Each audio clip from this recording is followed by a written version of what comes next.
Have you ever faced an abyss so deep that the only apparent way out was a leap into the dark? Imagine the weight of a decision that could forever change the course of a life, of an entire family. A decision made not out of ambition or adventure, but out of a love that transcends all limits, out of a desperation that clings to the last spark of hope. This is the turning point for many real stories, silenced by time, yet carrying within them the essence of the human condition, the tireless pursuit of dignity, health, and a future that seems unattainable. Today, we'll delve into one such narrative. A story that begins with a father's whisper and unfolds into a journey few would dare to face, revealing the invisible marks that life imposes and the unbreakable strength born from the deepest pain. A story about what we're capable of doing for those we love, and what's left of us when the path proves crueler than any imagination. This video is a work of fiction inspired by real accounts. We do not encourage illegal immigration. Many people have lost their lives attempting to cross borders. Our goal is to generate empathy, reflection, and awareness about the realities many families face. We support legal and safe immigration. For reliable information, please scan the QR code on screen or find the link in the video description. If this story has touched your heart even before it began, if you feel it needs to be heard by more people, please leave a like. It's a quiet yet powerful gesture of solidarity for those who have lived or are living similar dilemmas. And to keep following stories that make us reflect on the human condition, subscribe to the channel and hit the bell. Where are you watching us from? Tell us in the comments. It's really important for us to know how far our voice reaches.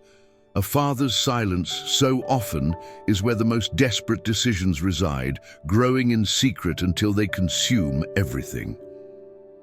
In San Lorenzo, on that dusty morning, the air seemed to carry a different density, a premonition. The clucking of chickens, once a familiar and comforting sound, now seemed distant, almost muffled. The earthy scent of stovetop coffee, which always warmed the soul on cold mornings, hung in the air without finding an echo in Javier Morales' tight stomach. The pale sun, peeking through the cracks of the dry mud veranda, tried to offer warmth, but the anguish inside him was a sharp, cutting cold coming from within. Javier had always been a man of few words. His gestures were measured, almost ritualistic. A man of earth and toil, with skin weathered by the sun and calloused hands. But on that Tuesday, the creak of his boots against the packed dirt floor seemed to drag not just dust, but an invisible weight. Each step was a muffled echo of a pain he tried in vain to stifle.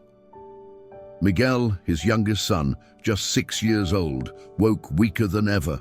The boy's eyes, which had so often sparkled with unexpected vitality even under the grip of fever, now shunned the light, as if the sun were an assault. His small chest heaved with a subtle, almost inaudible effort, a rhythm that sounded like a lament. Javier knelt beside the rustic wooden bed. His thick, leather-marked fingers touched Miguel's forehead and felt a feverish heat which seemed to burn inside him too, as if the bodies of father and son were intertwined by a flame of suffering. The sweet, sickly smell of his son's sweaty skin filled his nostrils, mixing with the rancid odor of poverty and the despair that was settling in. Outside, Andres, his elder son, 12 years old, hunched over the small makeshift stove, trying to coax embers to life with thin twigs. The smoke irritated his eyes, but he didn't blink. When he looked up at his father, the unspoken question, heavy with fear and innocence, hung in the air, louder than any shout. Javier averted his gaze. How could he answer a question that unfolded into so many others, each heavier than the last, questions he himself, deep down, couldn't formulate?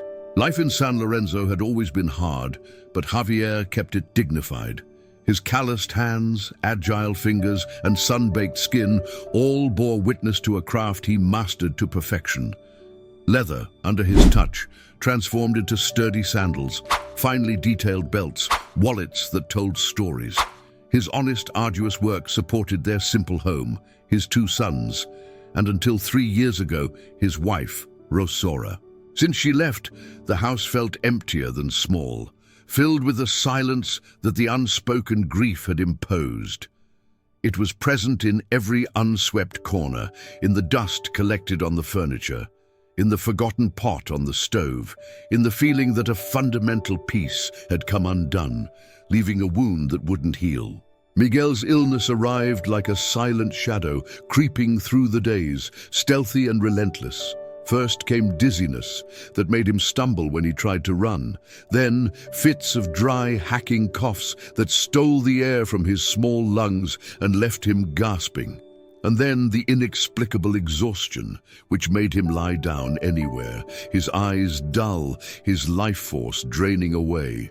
The village doctor, a man with tired eyes from seeing so much misery and few resources at his disposal, shook his head during a consultation that lasted less than 7 minutes.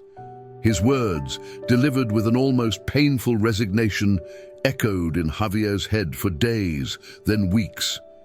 He needs tests and maybe treatment from outside here. They transformed into a constant hum, a ghost that fed on the guilt Javier felt, as if, somehow, he were responsible for his son's fragility. He tried everything. He sold the family's only cow, a scrawny animal, but one that had been their sustenance for many days. Its skeletal frame revealed the very scarcity of life there. His leather tools, an extension of his hands and his purpose, were next, sold for a paltry sum that barely scratched the surface of what was needed. He asked neighbors for help, who offered the little they had, gestures of solidarity amidst their own want. Then he turned to his cousin in the big city, who could do little more than lament and offer a shoulder to cry on. Everything was too little. The pharmacy one day refused to sell the only medicine that relieved Miguel's pain and intermittent fever. Their doors closed to those without cash. Clinics, with their impenetrable doors and prohibitive costs, shut themselves off from those who couldn't pay. And there, in southern Mexico, poverty wasn't just a state of deprivation. It was a sentence, written on mud houses, on tired faces, on the hopelessness that hung in the air like a permanent cloud. Javier spent entire nights awake, sitting silently beside Miguel's bed, his body stiff from the vigil, feeling the cold of the dawn creep up his legs, while Andres slept huddled on the floor, a thin blanket barely covering his shoulders. It was during these moments in the oppressive darkness, with the smell of damp earth and his son's weak breath in the air, that Javier allowed himself to cry, silent tears, without sound, without fanfare. Each drop a confession, a secret, a pain so intimate it barely dared to breathe. One day, his eyes fell upon his deceased wife Rosora's stored documents, the paper yellowed and marked by time. A silent, cruel question assailed his mind. Had she been stronger than him?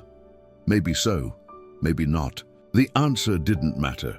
Only the certainty that he was there alone, drowning in helplessness, while his son's life slipped through his fingers. The decision to leave didn't come like a bolt of lightning, a sudden revelation of courage. It came like a slow, relentless infiltration. First, a drip of thoughts, then a trickle, until it became a raging current, impossible to ignore. A man from the village, a longtime neighbor, returned from an attempted crossing with raw feet, torn nails, and a fear so deep in his eyes that he seemed to have seen the abyss. He told stories that chilled Javier's bones, of unbearable heat, of thirsts that drove men to madness, of dangers lurking in the shadows. But amidst all that horror, the man also whispered about hope. A hospital, a chance, that hammered in Javier's mind like a prayer, a curse, a last lifeline in a turbulent sea of despair. On a morning with an overcast sky, the sunlight struggling to break through the heavy clouds, painting the horizon a light gray, Javier entered Miguel's room. The boy was in a shallow sleep, his breathing weak, almost imperceptible. Javier picked him up with painful care, feeling how much the small body had wasted away, the alarming lightness in his arms. Andres, motionless, watched the scene from the doorway, his eyes wide, absorbing his father's every move, every hesitation, every sigh. When Javier placed a small, worn fabric backpack on the table, the boy asked, his voice choked with contained emotion, but with the courage of a boy who needed to understand. "Are you taking Miguel?" Javier simply nodded, a knot tightening in his throat until it hurt physically. "What about me?"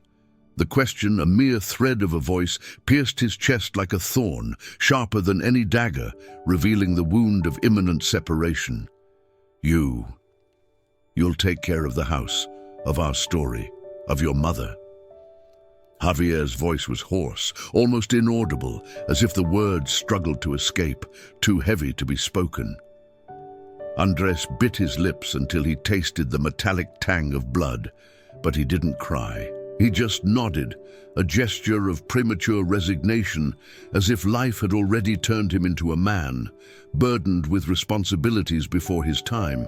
In the backpack, Javier placed a few clean clothes for Miguel, essential documents, an almost empty water bottle, and a simple wooden rosary that belonged to his wife, its smooth, cold beads feeling familiar between his fingers.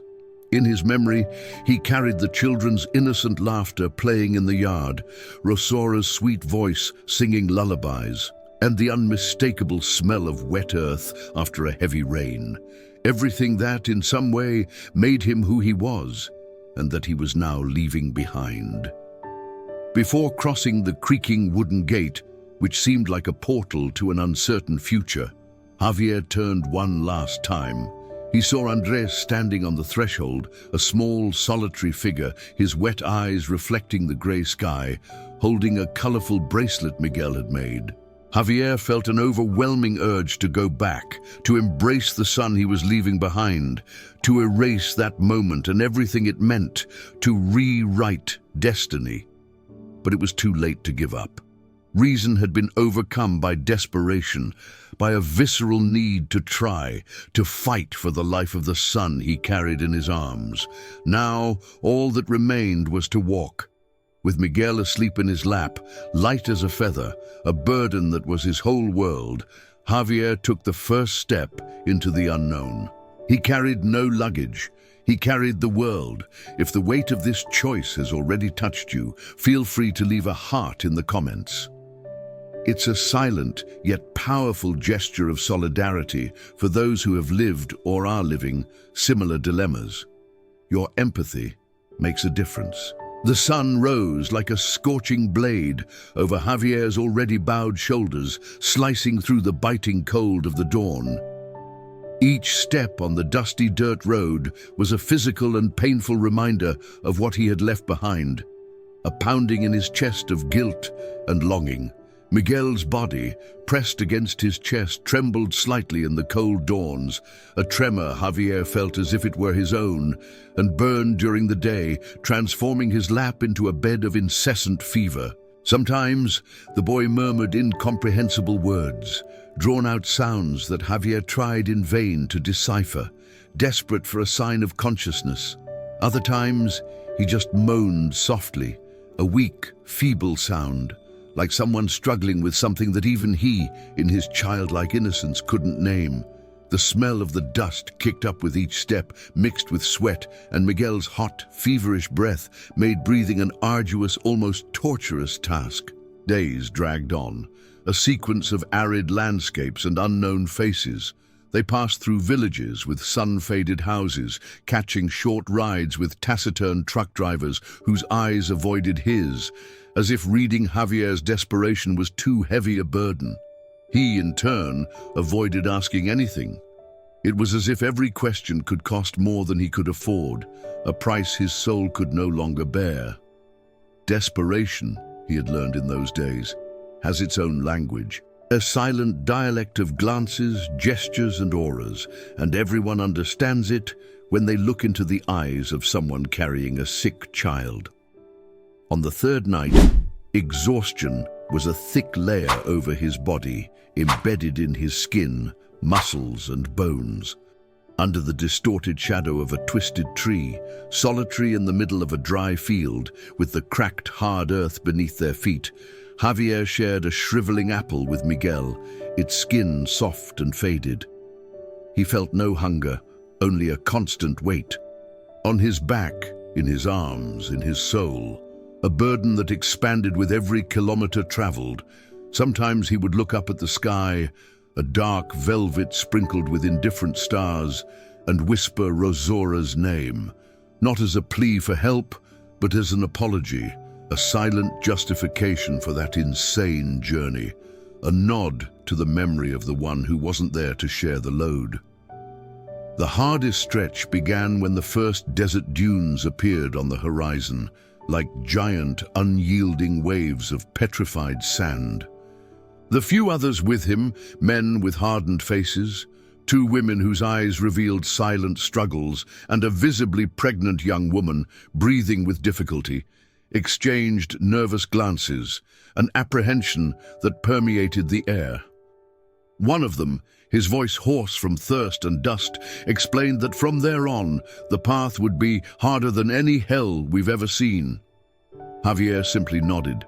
Hell, he knew, already lived inside him, a well of anguish and guilt that was drying up his soul. The wind, which had only stirred the dust before, now whipped his face, and the fine sand like needles got into his eyes, sticking to his tired, inflamed eyelids.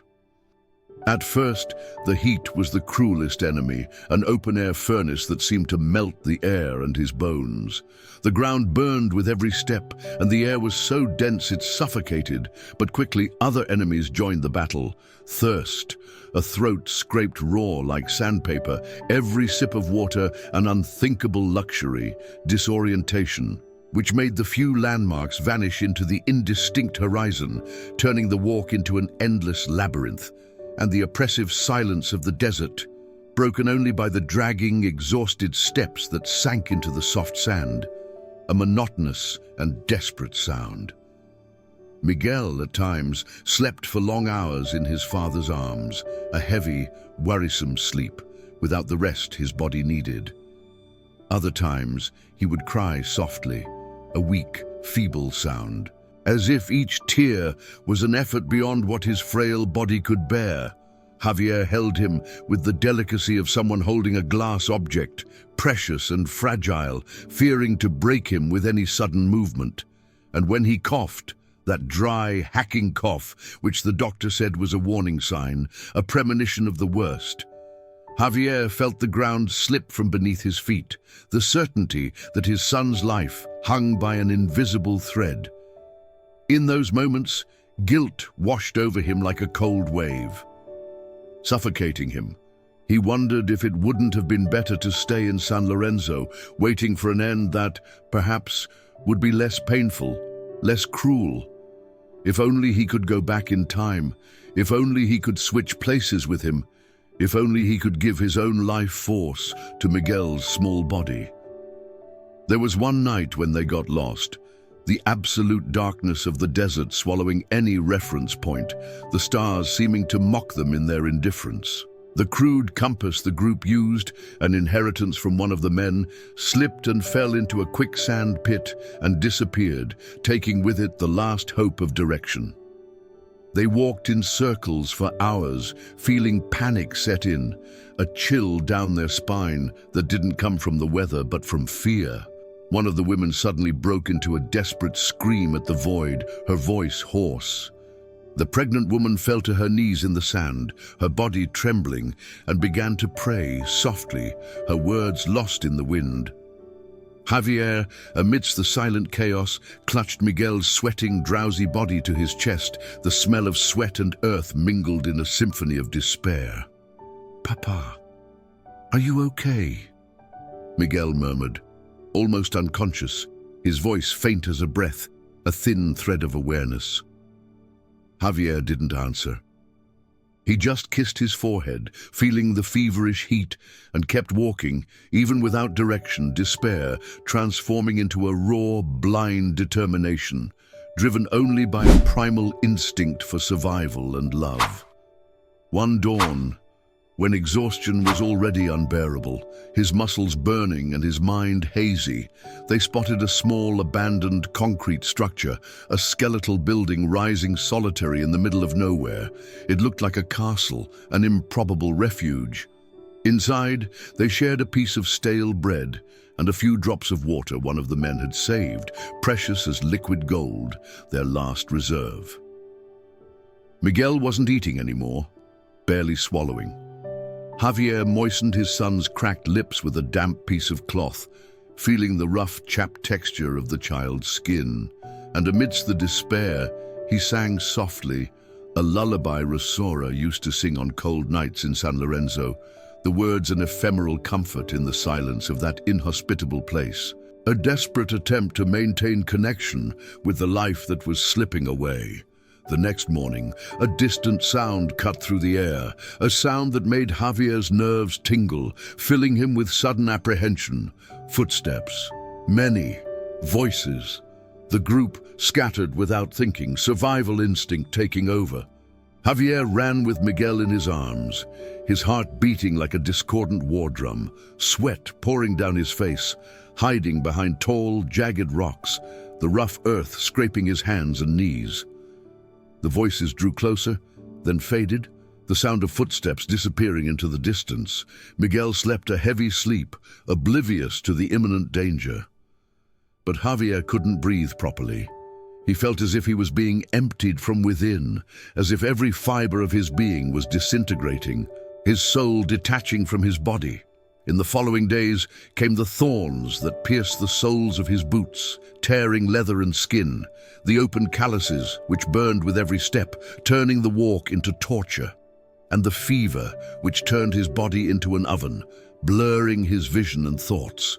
Javier no longer knew how many days had passed since he left San Lorenzo. Time disintegrated in his mind like sand slipping through his fingers, each minute an eternity, each hour a mirage.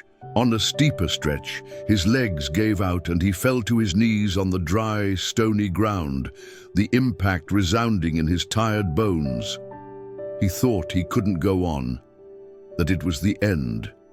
He cried in silence, his face covered in dust and tears, holding Miguel's small hand, now lighter and more fragile than ever. It was there, in that moment, frozen by despair, with the scorching sun beating on his neck, that he remembered Andres's words. "Take care of Miguel for me." That wasn't hope, it wasn't a distant dream, it was a promise made to the son who stayed behind, a debt of love he had to fulfill, an oath that bound him to life.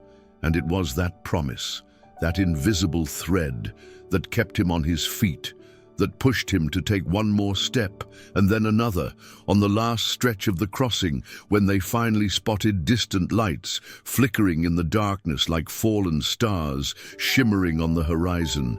One of the men in the group shouted with relief, his voice cracked with emotion, a sound of triumph. But Javier didn't celebrate. He didn't feel the relief others did. Only a tightening in his chest, a somber premonition. Something told him that the hardest part of that journey had not yet begun.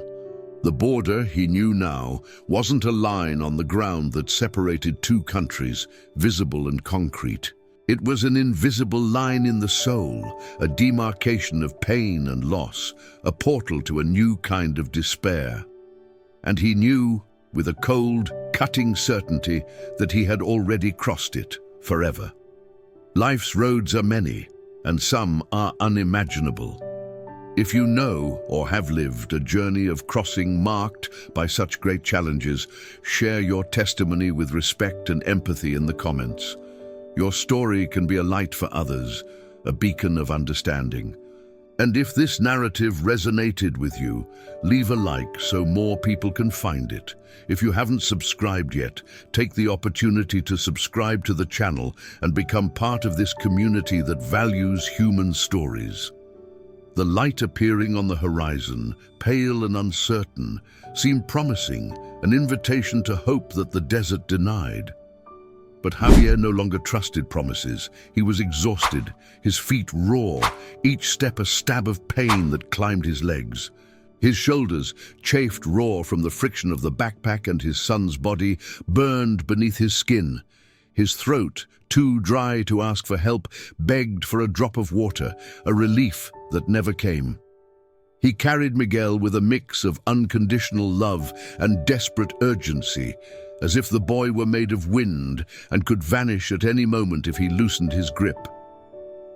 Miguel's breathing, short and noisy, a thin thread of life, was the only sound that mattered in the oppressive silence of the desert. The group approached a grey territory, a place where the sand itself had lost its golden sheen and become opaque, lifeless, as if even nature was weary of everything. It was as if the desert, exhausted by its own vastness, was also tired of it all. Vegetation, once sparse, was now almost non-existent, just a few twisted, thorny bushes that looked like dry arms stretched into the void. And the sky, once oppressively blue, was now opaque, greyish, like Miguel's face, which grew paler and more translucent with each step. One of the men guiding them, a weary, trail-worn guide, pointed in a direction.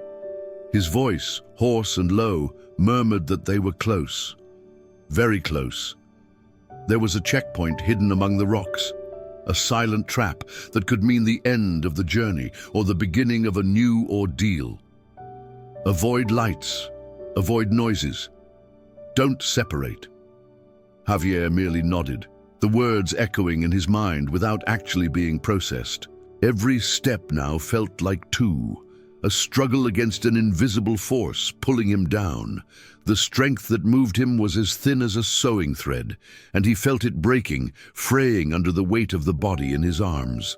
It was then that he felt it.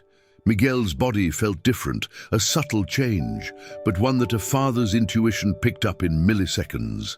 He was warm, but not in the right way.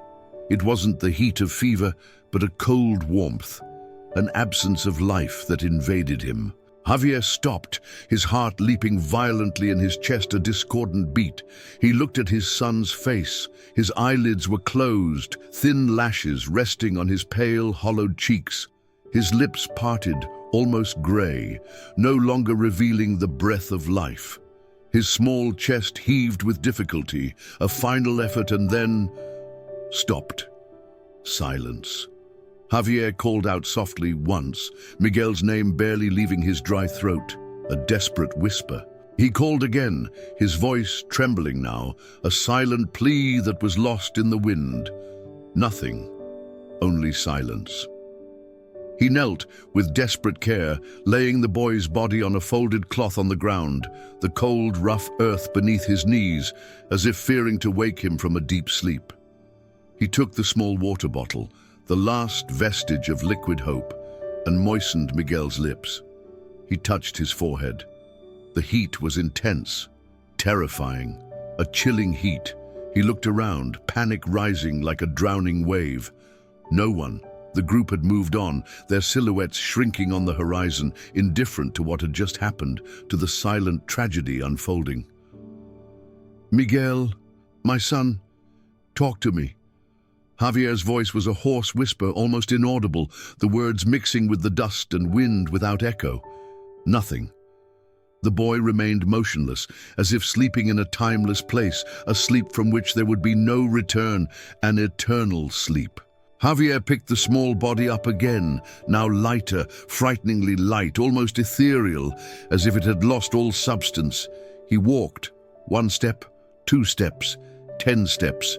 He didn't know where, just kept going, driven by a blind despair, until his knees finally gave out, his strength completely draining away. He fell with the boy in his arms in a soundless collapse, a physical and emotional breakdown. He didn't scream, he didn't cry. The pain was so overwhelming it robbed him of the ability to express it. He just lay there, prostrate, his eyes fixed on the inhospitable horizon, while his soul was pulled into an abyss, a vacuum that opened and swallowed him whole. Time disintegrated. Minutes, hours, seconds, everything lost meaning, transformed into a shapeless mass of pain. No one knows for sure how long Javier remained there, motionless amidst that nothingness, that deafening silence, until the distant sound of a vehicle cut through the silence, gradually growing louder, like a slow, inevitable approach to a destiny he could no longer control. Bright lights invaded his peripheral vision, momentarily blinding him. Voices approached, first in a murmur, then clearer, loaded with authority. They focused on him.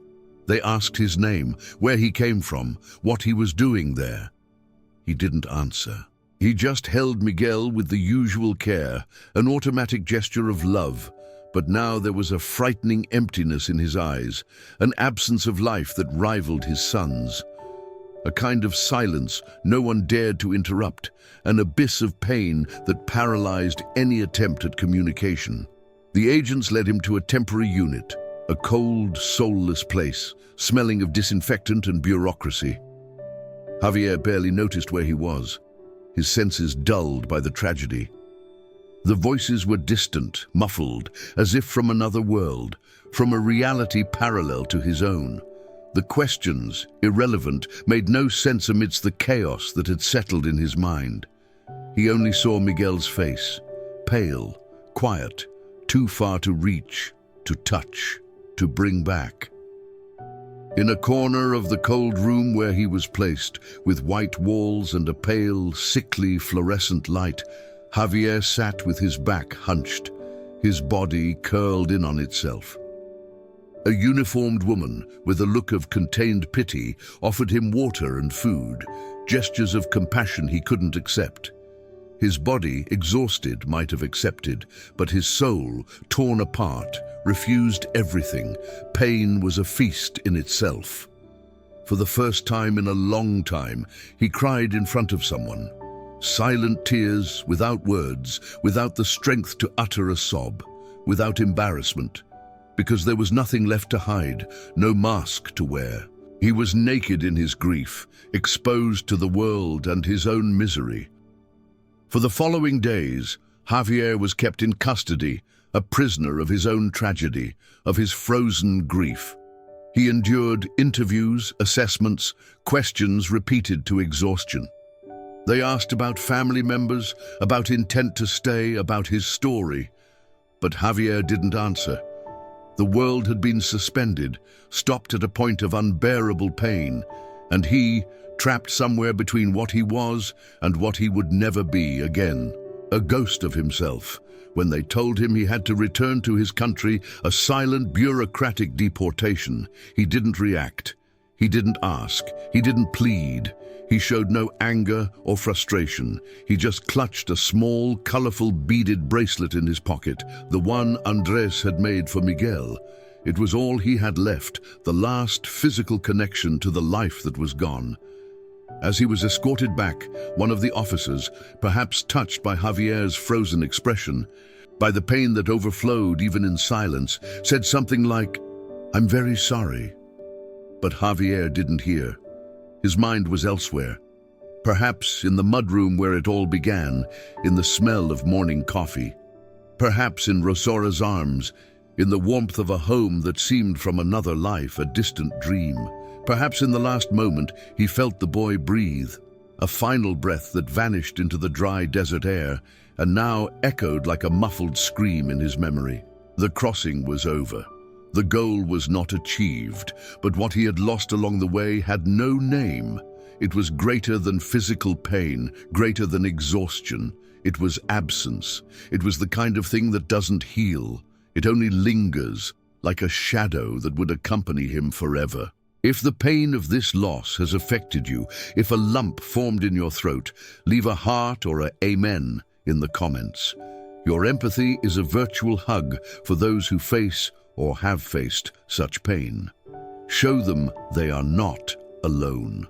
The pain didn't go away, but now it has a name and a reason to stay with me. Javier returned to San Lorenzo in silence. The same dusty road, the same smell of dry earth in the air, the same village where it all began. But he was no longer the same man who had left with Miguel in his arms. The journey back was like walking on ashes. Each step a burning memory, each landscape a cracked mirror of everything he lost, reflecting a void that became a part of him. The dust that clung to his clothes seemed to carry the weight of every day of absence, every moment of despair. The house, made of mud and wood, still stood, stubbornly, under the strong sun. Andres waited for him, sitting on the doorstep, his eyes steady, and his face older than before, marked by a premature maturity. He didn't run to greet his father. There was no effusive hug, no shouts of relief. He simply stood up slowly and embraced him. With restrained strength, a gesture of silent understanding. Neither of them said a word that night. Silence was its own language, full of everything that didn't need to be spoken. Javier left Miguel's small backpack beside the bed in the corner of the room.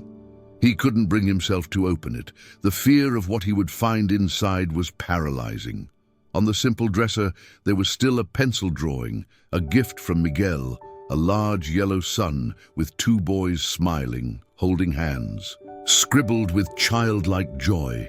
Miguel and Andres. Life on that faded sheet of paper seemed so simple, so innocent. The contrast with reality was a punch to the chest. In the days that followed, Javier didn't return to work. His leather tools remained in the corner of the workshop, dusty, forgotten, silent witnesses to a life that seemed to have ended. He spent hours sitting under the mango tree in the yard, its shade a small island of refuge, holding an old notebook. It was the notebook where Miguel had learned to write his own name, with clumsy, big letters, a treasure of innocence. Javier began to write there, but not letters to anyone, nor practical notes. He wrote to his own silence, to what remained of him, to the pain that dwelled within him, to the void that could not be filled. Words came out difficult at first, as if his mind were rusty. Just short phrases, fragments of a broken soul. Today, I dreamed of your laugh, Miguel. So vivid, so close. Your absence weighs heavier at night when silence screams your name. You taught me to love unconditionally, my son, and that lesson tears me apart. Over time, he began to write letters he would never send. To Miguel, to Rosaura, to Andres, to himself. Words that became small rituals of survival, a slow balm for the open wound, a way to process the unthinkable. Andres watched him in silence, without intruding, helping where he could, with the daily chores of the house, the small tasks. One day he found his father staring intently at the small photo altar they had at home, where Miguel's image, simply framed, seemed to smile at him, a smile frozen in time. Javier turned, his eyes watery, and said, his voice hoarse, "I thought I would come back with a miracle in my arms, Andres. But I came back with an emptiness, a hole that won't close." Andres, with the maturity that pain teaches too early, replied, his voice choked but firm, "But you came back, Papa." And that's something many can't do. Many fathers don't even get a chance to come back. That night, under the faint candlelight, Javier decided he would do something with all of it. He couldn't let what he had lived be just a wound, a useless scar. He began attending meetings in the village, groups of parents, families, people who had lost someone on the journey or who were still waiting for news. They didn't talk about the crossing itself, about the dangers or bureaucratic difficulties. They talked about love, about hope, about difficult decisions, about the echoes these journeys left in the soul. One day, a neighbor sought him out. Her younger brother was thinking of trying the same path, driven by hopelessness. Javier looked her in the eyes, his expression serious, and said, "I'm no one to tell someone what to do. Everyone knows the pain they carry. But if he hears my story, maybe he'll think twice. Maybe he'll understand the price that isn't in the headlines." And he told it, without haste, without drama, just the raw, naked truth, the sensations, the losses, the void. Little by little, his pain found its voice, not for himself, but for others. He began visiting schools in the region, not as a lecturer with ready-made phrases of overcoming, but as someone who had lived what many only imagine in nightmares. He carried Miguel's notebook with him, the same one where his son had first written his name. He read excerpts from the letters he had written. He spoke of the price that isn't in the headlines, the invisible human cost, of the loneliness in the eyes of those who leave, of the guilt in the steps of those who return.